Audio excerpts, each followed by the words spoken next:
is the Victorian Country Hour with Warwick Long on ABC Radio Victoria.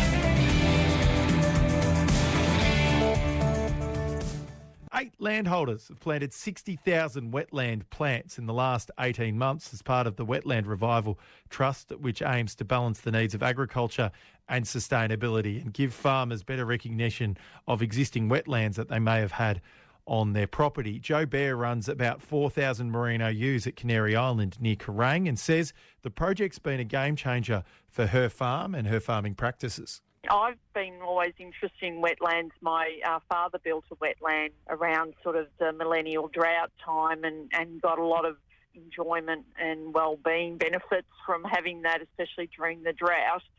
And then when I got married and moved up to Canary Island, we quickly realised that it's on a floodplain, and so historically that would have had lots of wetlands involved in that. And also our farming is very much based around sustainable agriculture, regenerative agriculture, and utilising our natural pastures. So having a wetland riparian area sort of just fit with increasing diversity of plants, increasing diversity of animals, insects.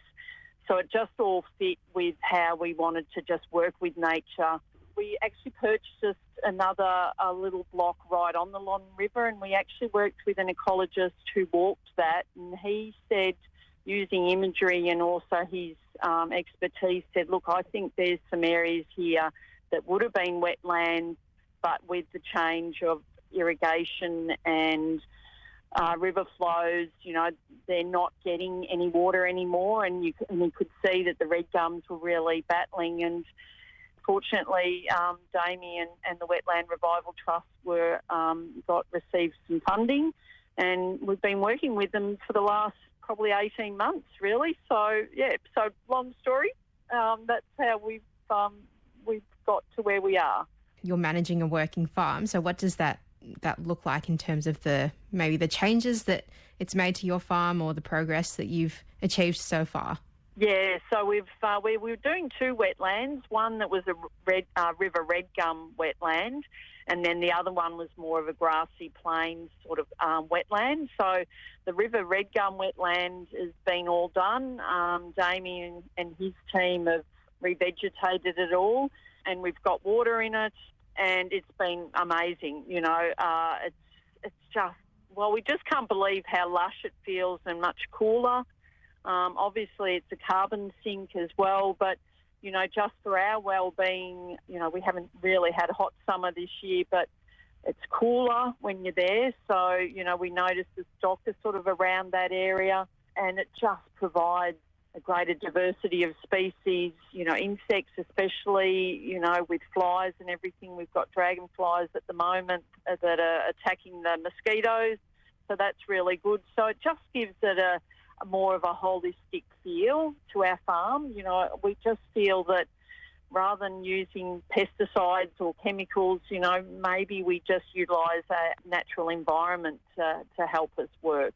With this project, you've worked with, contractors and local Indigenous leaders and other farmers as well. So what's that been like? Oh, yeah, no, great. I think especially working on a natural environment project, there's lots of laughs when you plant, there's lots of connection, when you're planting and just outdoors in nature, it is amazing how you can just have really nice conversations.